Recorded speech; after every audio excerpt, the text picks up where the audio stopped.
Halo semuanya, perkenalkan, nama saya Indah. Saya mahasiswa Fakultas Hukum Universitas Syah Kuala. Saya salah satu peserta KKN tematik COVID-19 Universitas Syah Kuala tahun 2020. Menjalankan program KKN tematik COVID-19 ini, salah satu program pendukung saya yaitu mengajarkan mata pelajaran sejarah kepada anak SMA, sehingga anak-anak SMA juga bisa belajar di rumah. Sejarah tentunya tidak asing lagi bagi kita semua. Sejarah sangat penting sekali untuk kita ketahui dan kita pahami, agar menambah wawasan dan pelajaran kita. Pada kesempatan ini, saya ingin mengajarkan kepada adik-adik semua mengenai zaman prasejarah di Indonesia. Zaman prasejarah di Indonesia pasti sudah tidak asing lagi bagi kita semua. Hanya saja mungkin pemahamannya yang belum kita ketahui secara terperinci. Prasejarah atau nirleka. Nir yang berarti tidak ada, leka yang artinya tulisan. Secara harfiah artinya ialah sebelum sejarah. Ini diambil dari bahasa Latin untuk sebelum, prae bersama historia. Zaman prasejarah manusia adalah masa ketika perilaku dan anatomi manusia pertama kali muncul. Zaman prasejarah di Indonesia sendiri diperkirakan berakhir pada masa berdirinya Kerajaan Kutai, sekitar abad ke-5.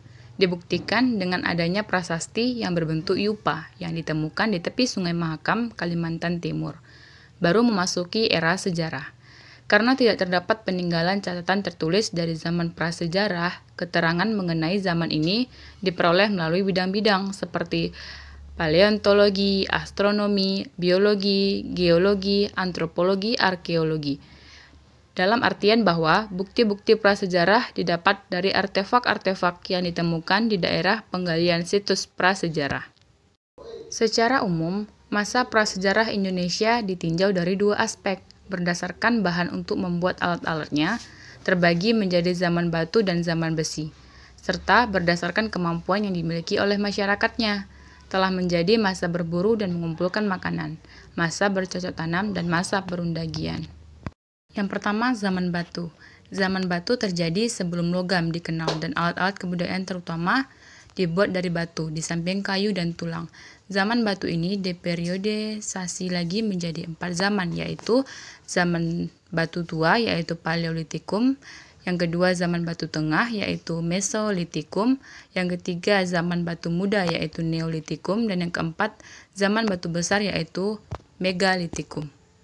Yang pertama kita bahas adalah zaman batu tua atau Paleolitikum. Disebut zaman batu tua karena alat-alat batu buatan manusia masih dikerjakan secara kasar, tidak diasah atau dipolis. Dilihat dari sudut mata pencariannya, periode ini disebut masa mengumpulkan makanan atau food gathering. Manusia di zaman batu tua masih hidup secara nomaden atau berpindah-pindah dan belum tahu bercocok tanam. Kemudian, ada beberapa manusia purba yang hidup pada zaman Paleolitikum. Yang pertama, Homo wajakensis. Yang kedua, Meganthropus paleojavanicus. Yang ketiga, Pithecanthropus erectus. Dan yang keempat adalah Homo solensis. Ada beberapa ciri-ciri kehidupan manusia purba zaman Paleolitikum. Beberapa ciri-ciri kehidupan manusia purba yang hidup pada zaman Paleolitikum adalah yang pertama, hidup berpindah-pindah atau nomaden. Hidup berpindah-pindah ini disebabkan karena mereka masih mencari makanan dan bergantung kepada alam. Jika sumber makanan di satu tempat habis atau sulit didapatkan, mereka akan berpindah ke tempat yang memiliki sumber makanan yang melimpah. Yang kedua, hidup berkelompok dengan jumlah kecil. Hal ini dimaksudkan untuk memudahkan perpindahan dan pergerakan dalam mencari makanan, karena mereka bergantung dengan alam sekitar. Dan mereka menggunakan peralatan yang masih sederhana. Dan alat yang digunakan masih sangat berstruktur kasar, seperti kapak. Kemudian, masih menggunakan bahasa yang sederhana. Mereka juga masih menggunakan sistem food gathering, atau berburu hewan untuk mengumpulkan makanan. Dan mayoritas tinggal di dekat aliran sungai atau sumber mata air. Hal ini dimaksudkan untuk memudahkan mereka untuk mencukupi kebutuhan hidup seperti untuk sumber air minum, memasak makanan, dan sarana transportasi untuk menuju tempat lain. Ada dua kebudayaan zaman Paleolitikum. Yang pertama, kebudayaan Pacitan. Pada tahun 1935 Masehi, seorang peneliti bernama J.H.R. von Koenigswald berhasil menemukan kapak genggam dan peralatan batu yang diduga berasal dari zaman Paleolitikum, ditemukan di daerah Pacitan. Kapak yang diperkirakan berasal dari zaman Paleolitikum ini masih sangat kasar. Kapak ini kemudian dinamakan sebagai kapak peneta. Kemudian ada kebudayaan Ngandong. Di sekitar daerah Ngandong dan Sidoarjo ditemukan alat-alat berbahan dasar tulang yang diduga berasal dari zaman Paleolitikum. Alat-alat yang ditemukan tersebut berupa alat penusuk berbahan tanduk rusa, flex, dan ujung tombak bergigi di daerah Ngandong dan Sidoarjo. Selain itu, di daerah dekat Sangiran juga ditemukan beberapa alat berukuran kecil yang berbahan dasar bebatuan yang indah, seperti kalsedon. Benda ini disebut sebagai serbih pilah dan banyak ditemukan di daerah Cabenge, Sulawesi Selatan. Kemudian kepercayaan yang dianut pada masa zaman Paleolitikum. Sistem kepercayaan yang dianut oleh manusia purba pada zaman Paleolitikum adalah animisme, dinamisme, dan pemujaan terhadap roh nenek moyang. Animisme itu sendiri adalah kepercayaan kepada benda-benda yang dianggap mempunyai roh, baik itu yang bernyawa maupun yang tidak. Sedangkan dinamisme adalah kepercayaan bahwa setiap benda memiliki kekuatan gaib yang misterius. Sedangkan pemujaan roh terhadap nenek moyang merupakan kepercayaan bahwa orang yang meninggal akan menuju ke tempat yang lebih baik. Ada beberapa alat-alat peninggalan pada zaman Paleolitikum. Yang pertama yaitu kapak genggam. Dan ini adalah gambarnya. Kapak genggam di atas banyak ditemukan di daerah Pacitan. Kapak genggam ini juga bisa atau biasa disebut dengan chopper atau alat peneta atau pemotong. Kapak ini diberi nama sebagai kapak genggam dikarenakan alat peninggalan ini mempunyai bentuk yang hampir sama dengan kapak, tetapi tidak memiliki pegangan atau tangkai. Karena tidak mempunyai tangkai inilah cara memakainya dengan cara menggenggam. Yang kedua ini adalah kapak perimbas. Dan ini adalah gambarnya. Fungsi dari kapak perimbas adalah untuk merimbas kayu, memahat tulang, dan digunakan sebagai pertahanan diri atau senjata.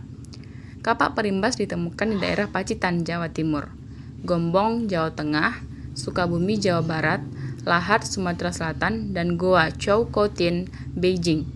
Namun, karena kapak ini banyak ditemukan di daerah Pacitan oleh J.H.R. von Koenigswald, dinamakan sebagai kebudayaan Pacitan. Yang ketiga yaitu alat-alat dari tulang, binatang, atau tanduk rusa. Dan ini adalah gambarnya. Alat-alat ini berfungsi sebagai pengorek ubi dan keladi dari dalam tanah. Selain itu, alat ini juga digunakan untuk menangkap ikan di sungai. Yang keempat yaitu flex. Dan ini adalah gambarnya. Alat ini berfungsi sebagai alat pengupas makanan, berburu, menangkap ikan, dan juga mengumpulkan umbi-umbian dan buah-buahan. Kita beralih selanjutnya yaitu mengenai zaman Mesolitikum. Zaman Mesolitikum secara bahasa dapat disebut sebagai zaman Batu Tengah atau zaman Batu Madia. Nama Mesolitikum diambil dari bahasa Yunani, mesos yang berarti tengah dan litos yang bermakna batu. Manusia purba yang hidup pada zaman Mesolitikum memiliki kecerdasan yang lebih baik dibandingkan manusia purba yang hidup pada masa zaman Paleolitikum. Manusia purba yang hidup pada zaman ini memiliki tatanan sosial yang lebih tertata, rapi, dan juga lebih maju dari zaman sebelumnya. Di antara manusia purba yang menjadi pendukung zaman Mesolitikum adalah manusia purba berjenis Homo sapiens dan bangsa Melanozoid. Bangsa Melanozoid merupakan bangsa yang hampir sama atau menyerupai nenek moyang dari orang-orang Sakai, Aeta, Aborigin, dan juga Papua.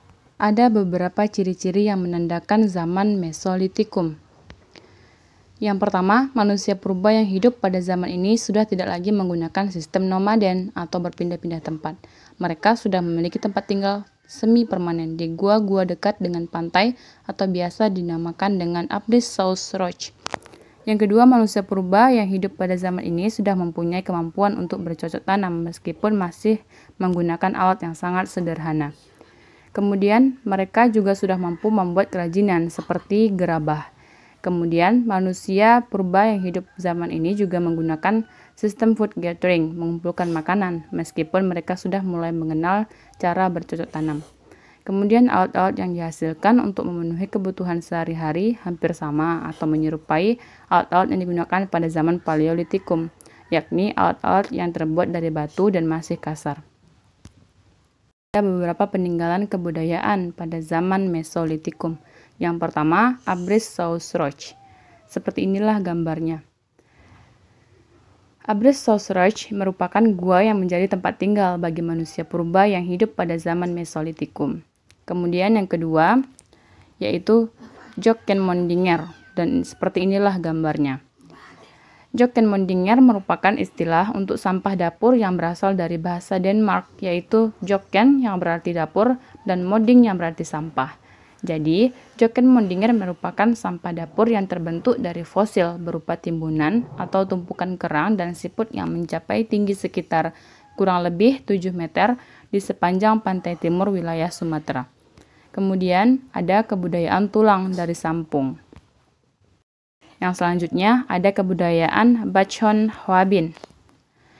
Kebudayaan Bachon Hwabin adalah kebudayaan yang ditemukan di dalam bukit-bukit kerang dan gua di Indonesia ataupun Cina, sampai pada Cina, Sumatera Timur, dan Malaka. Di dalam gua terdapat alat seperti batu giling.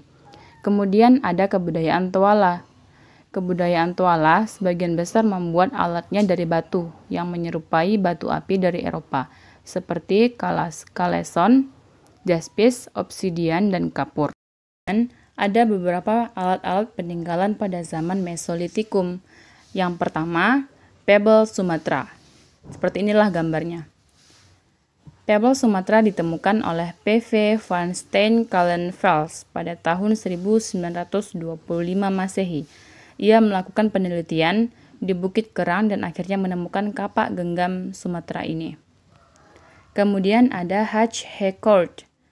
Seperti inilah gambarnya.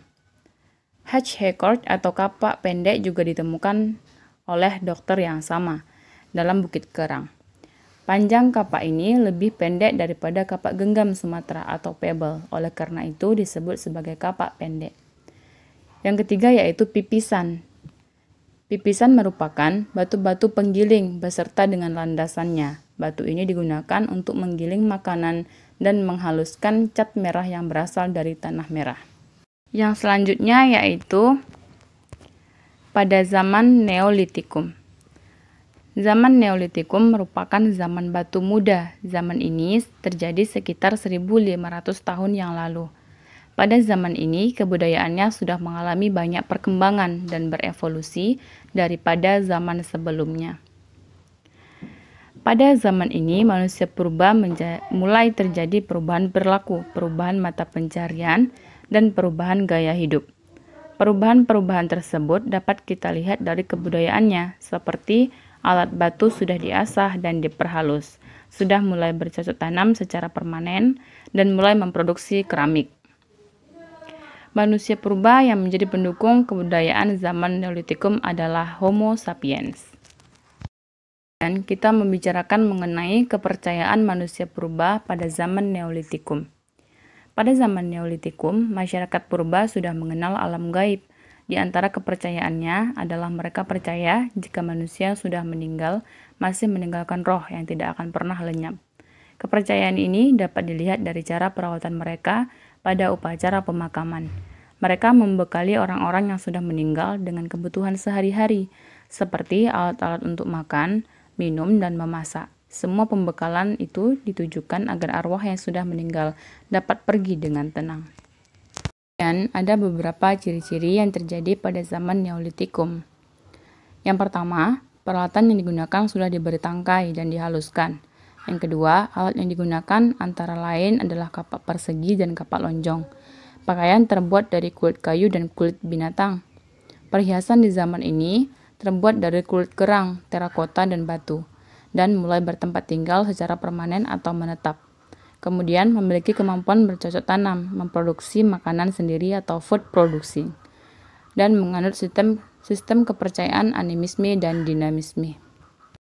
Beberapa peninggalan zaman Neolitikum ini cukup banyak. Ada kapak persegi, ada kapak lonjong, ada kapak bahu, ada gerabah, ada tembikar, kemudian juga ada pakaian, perhiasan, dan anyam-anyaman, kemudian juga pembuatan perahu, seperti itu. Dan juga mengenai penguburan mayat. Jadi pada zaman Neolitikum ini sudah banyak sekali terjadi perubahan. Kemudian yang terakhir yaitu zaman Megalitikum atau zaman batu besar. Nama Megalitikum atau zaman batu besar berasal dari kata mega yang berarti besar, dan lihikum atau litos yang berarti batu. Dinamakan sebagai zaman Megalitikum atau zaman batu besar dikarenakan manusia purba yang hidup pada zaman ini menggunakan batu yang berukuran besar sebagai peralatan yang digunakan untuk kehidupan sehari-hari.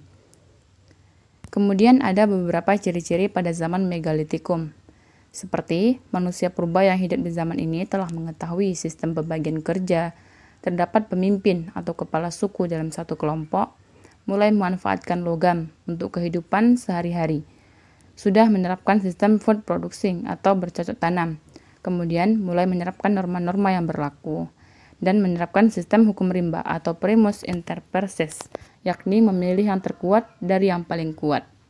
Kemudian mengenai kepercayaan manusia purba pada zaman Megalitikum. Manusia purba yang hidup pada zaman Megalitikum mulai berinisiatif untuk mendirikan bangunan batu yang besar untuk melaksanakan ritual ibadah. Kebudayaan zaman Megalitikum merupakan ciri khas asli dari nenek moyang Indonesia sebelum mulai terpengaruh dengan kebudayaan Hindu, Buddha, Islam, dan kolonial. Manusia purba pendukung zaman Megalitikum. Yang pertama, yaitu Meganthropus paleojavanicus, atau manusia berukuran besar dari Jawa. Yang kedua, Pithecanthropus, atau manusia kera, yang terbagi menjadi 3 bagian, yaitu yang pertama, Pithecanthropus erectus, Pithecanthropus mojokertensis, dan yang ketiga, Pithecanthropus solensis. Kemudian ada beberapa peninggalan pada zaman Megalitikum, seperti dolmen, kubur batu, sarkofagus, punden berunda, menhir, arca batu, waruga, batu lumpang, batu dakon, dan batu kenong. Dengan banyaknya alat-alat peninggalan daripada zaman Megalitikum tersebut, dan banyak juga memiliki fungsi-fungsi, dan pastinya mereka membuatnya untuk tujuan-tujuan tertentu, seperti dolmen.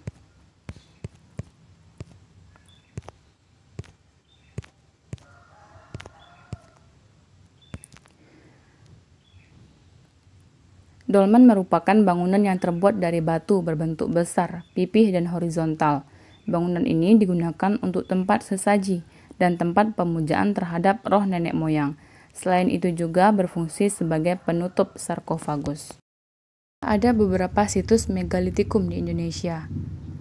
Beberapa peninggalan prasejarah zaman Megalitikum dapat kita lihat di berbagai situs yang ada di Indonesia, seperti situs Pasemah.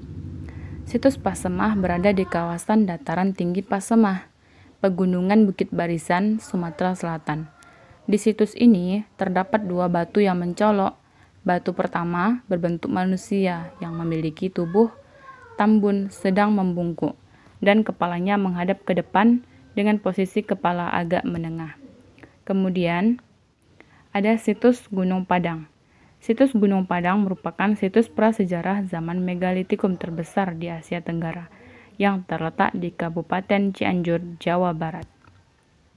Kemudian ada situs Kampung Bena. Situs Kampung Bena terletak di Kabupaten Benawa, Pulau Flores, Nusa Tenggara Timur. Kampung Bena merupakan situs peninggalan zaman Megalitikum berbentuk daerah pemukiman yang masih bertahan hingga sekarang.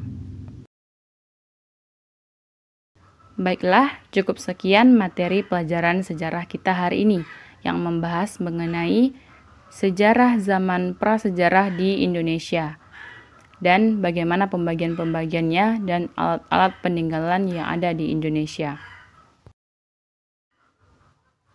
Semoga dapat bermanfaat dan semoga dapat menambah ilmu pengetahuan dan wawasan kita semua. Baiklah, terima kasih. Saya Indah. Wassalamualaikum warahmatullahi wabarakatuh.